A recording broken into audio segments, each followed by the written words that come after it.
देखो दोस्त, ऐसा है कि हमारे देश में स्कैमरों की कोई कमी नहीं है। खैर वो बात अलग है कि सबसे ज्यादा स्कैम तो सरकार ही करती है। मगर क्या हो अगर मैं आपसे पूछूं कि हमारे देश का सबसे बड़ा स्कैमर कौन है? अभी मैं ये दावे के साथ कह सकता हूं कि आप में से 90% से भी ज्यादा लोगों के दिमाग में हर्षद मेहता या फिर विजय माल्या ही आया होगा। पर क्या हो अगर मैं कहूं कि हर्षद मेहता के 5,000 करोड़ और विजय माल्या के 9,000 करोड़ से भी कहीं ज्यादा। इस तस्वीर में दिखने वाला शख्स सुब्रतो रॉय सहारा ने 3 करोड़ लोगों के साथ 24,000 करोड़ का स्कैम कर दिया। दोस्त, अगर आप सहारा स्कैम के बारे में नहीं जानती तो जाइए अपने माँ बाप या फिर दादा दादी से पूछिए, वो आपको बताएंगे कि क्या चीज थी सहारा। आज की इस वीडियो में मैं आपको बताऊंगा कि कौन है ये सुब्रतो रॉय, कहाँ से आया है और इतना बड़ा स्कैम आखिर कर कैसे दिया। तो आज की वीडियो थोड़ी लंबी होने वाली है, तो सब्र और ध्यान दोनों से सुनिएगा। इस बार सिर्फ मजा ही नहीं, ताज्जुब भी होगा। ओ तेरी बहन की लग गई। दोस्त, वीडियो में आगे बढ़ने से पहले प्लीज हमारे वीडियो को लाइक और चैनल को सब्सक्राइब जरूर कर दीजिए। आप में से बहुत से लोग ऐसे हैं जो हमारे वीडियो को देखते तो हैं मगर चैनल को सब्सक्राइब नहीं करते। फ्री का है यार, कर दिया करो। आपका एक लाइक हमें हर बार आपके लिए कुछ नया लाने को मोटिवेट करता है। ये है सुब्रतो रॉय सहारा, सहारा इंडिया फाइनेंशियल कॉर्पोरेशन लिमिटेड के मालिक और द ग्रेट सहारा स्कैम के मास्टरमाइंड। चलिए सबसे पहले तो आपको ये बताते हैं कि हाउ बिग वाज सहारा, सहारा कितना बड़ा था। 6 मई 2013 देश भर के अलग अलग राज्यों से निकलकर लाखों लोग लखनऊ के रामाबाई अंबेडकर रैली स्थल पहुंचने लगे। ये रैली स्थल इतना ज्यादा बड़ा था कि अपने अंदर 30 से भी ज्यादा बड़े फुटबॉल ग्राउंड को अपने अंदर समा सकता था। धीरे धीरे वहां लाखों लोगों का हुजूम उमड़ता गया और जैसे ही बजे घड़ी में 10, सबने मिलकर एक साथ अपने देश का नेशनल एंथम गाकर एक वर्ल्ड रिकॉर्ड बना दिया।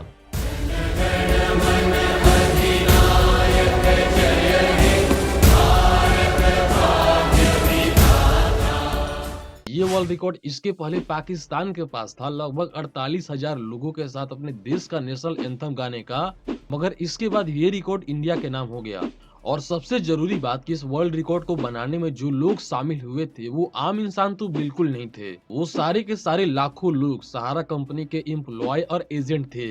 सुब्रतो रॉय सहारा ने इतने सारे लोगों को एकत्रित कर एक वर्ल्ड रिकॉर्ड बना दिया, ये तो सिर्फ एक बहाना था।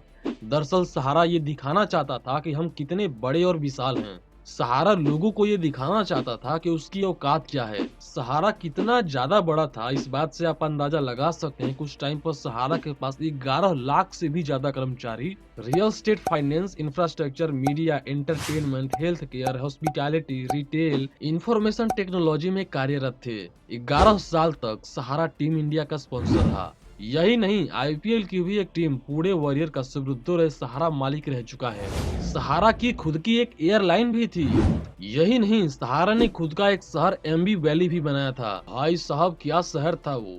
अभी इंटरनेट पर सर्च करके देखो, आपको यकीन नहीं होगा कि साला ऐसा भी कोई शहर हो सकता है। कहते हैं कि सुब्रतो रॉय चर्चा में तब आए जब इन्होंने अपने बेटों की शादी में 500 करोड़ से भी ज्यादा रुपए खर्च कर दिए। देखिए, सुब्रतो रॉय का जन्म 1948 में बिहार के एक मध्यम वर्गीय परिवार में हुआ था। शुरू सुब्रतो रॉय अपने लमरेटा स्कूटर पर नमकीन आदि बेचा करते थे और 1978 में सुब्रतो रॉय ने 3 लोगों के साथ मिलकर अपनी कंपनी सहारा इंडिया की स्थापना की। और भाई साहब 2014 तक ये company Sahara India financial corporation limited Indian railway के बाद दूसरी सबसे बड़ी कंपनी बन गई। अब आपके दिमाग में ये जरूर चल रहा होगा कि कब से मैं इनकी उपलब्धियां ही बताया जा रहा हूँ, इसमें स्कैम किधर है। तो दोस्त, अभी जो इनके बारे में मैंने इतना सारा बताया है वो सब कुछ स्कैम की बदौलत ही है।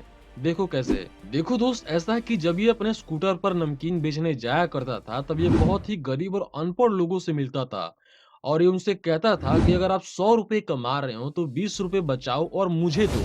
मैं उसका आपको मार्केट में जितना इंटरेस्ट रेट चल रहा है उससे कहीं ज्यादा मैं आपको ला के दूंगा।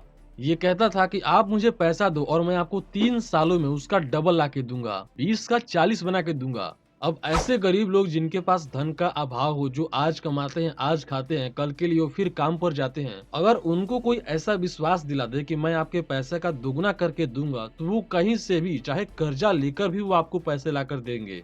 और ऐसा भी नहीं था कि ये डबल करके देता नहीं था, सुब्रतो रॉय उनको डबल पैसे देता था। अभी आपके दिमाग में ये जरूर चल रहा होगा कि वो दुगना पैसा देने के लिए पैसा आखिर लाता कहाँ से था।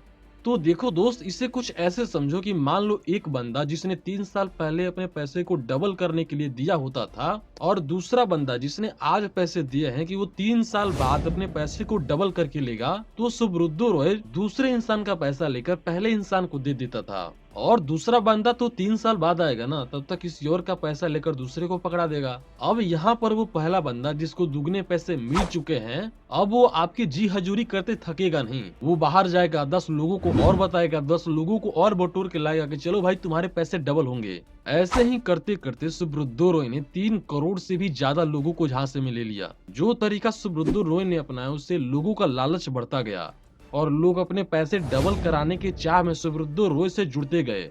धीरे धीरे कंपनी बहुत ज्यादा बड़ी होती गई और इसने धीरे धीरे लोगों को अपना एजेंट बनाना शुरू कर दिया कि जाओ भाई लोगों को पकड़ के लाओ, और जो तुम पैसा लोगों का इन्वेस्ट करवाओगे उसका कुछ प्रतिशत तुमको कट मिलेगा। सहारा कंपनी बड़ी होती गई, सुब्रतो रॉय की भूख बढ़ती गई। 2009 में सुब्रतो रॉय ने सोचा कि क्यों ना अपनी कंपनी को शेयर बाजार में लाया जाए, सहारा का आईपीओ लाया जाए। सहारा का शेयर बाजार में आ जाने से ये होता कि जिन लोगों को सहारा पकड़ पकड़ के अपने पास लाता था, अब वो लोग खुद अपना पैसा सहारा में इन्वेस्ट करना शुरू कर देंगे। सहारा अपना आईपीओ लाने के लिए सहारा रियल एस्टेट कॉर्पोरेशन लिमिटेड और सहारा हाउसिंग कॉर्पोरेशन लिमिटेड दोनों कंपनियों को लेकर सेबी पहुंच गया। फिर सेबी ने सहारा से कहा कि भैया लाओ कुछ पैसा हमारे पास गारंटी के तौर पर रख जाओ, ताकि लोगों को हम भरोसा दिला सके कि तुम उनका पैसा लेकर भागोगे नहीं। जिसके बाद सहारा ने लगभग 24,000 करोड़ रुपए सेबी के पास जमा करा दिए, जिस पर सेबी ने सहारा से पूछ लिया कि भैया अब ये बता दो कि ये पैसा लाए कहां से तुम। फिर सहारा ने बताया कि हमारे करोड़ों इन्वेस्टरों का पैसा है, जिस पर सेबी ने कहा कि चलो फिर उन इन्वेस्टरों का लिस्ट हमें दे दो जिससे तुम ये पैसा लाए हो। इस पर सहारा का ईगो हर्ट हो गया कि हम देश की दूसरी सबसे बड़ी कंपनी और तुम हमें से प्रूफ मांगते हो। जिसके बाद सहारा ने 127 ट्रक भर के सेबी के पास कागजात भिजवा दिए।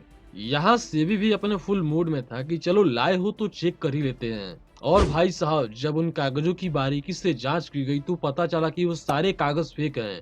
उन कागजों में एक ही नाम से कई कई लोगों के कागज हैं। इतने सारे कागजों के गलत होने के पीछे ये बताया जाता है कि इस पैसे में जनता का तो पैसा था ही, साथ ही इस पैसे में बड़े लोगों का, पॉलिटिशियन का ब्लैक मनी भी शामिल हो चुका था। जिसके बाद सेबी पहुंचा सुप्रीम कोर्ट और 2014 में सुब्रतो रॉय को गिरफ्तार कर लिया गया।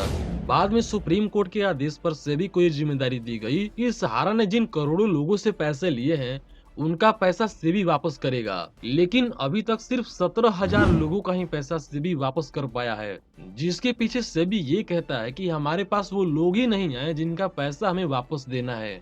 अब आपके दिमाग में ये जरूर चल रहा होगा कि आखिर कहाँ गए वो 3 करोड़ लोग जिन्होंने सहारा में अपना पैसा लगाया था। तो देखो भैया, ऐसा है कि सेबी के पास वो पैसा सहारा के 2 कंपनियों के माध्यम से आया था, ना कि उन लोगों के माध्यम से। क्योंकि लोग सहारा में अपना पैसा कैश और एजेंट के माध्यम से लगाया करते थे, तो उनके पास कोई कागज ही नहीं थे। तो सेबी वो पैसा उन लोगों को कैसे लौटा दे जिनके पास कोई प्रूफ ही नहीं है कि उन्होंने सहारा में अपना पैसा लगाया था। खैर, अभी के टाइम पर ऐसा है कि सेबी के पास तो पैसा बहुत है, पर वो लोग नहीं है जिनको वो पैसे लौटा सके। इन सारी चीजों में सहारा की और भी सारी कंपनियों को बंद कर दिया गया, जिससे हुआ ये कि जिन 3 करोड़ लोगों ने अपना पैसा दिया था डबल कराने को, उनका पैसा फंस के रह गया। और इस पूरे केस में अगर कोई सबसे ज्यादा पीड़ित है तो वो है सहारा के एजेंट, जिन्होंने लोगों का पैसा ला ला कर सहारा में जमा कराए थे।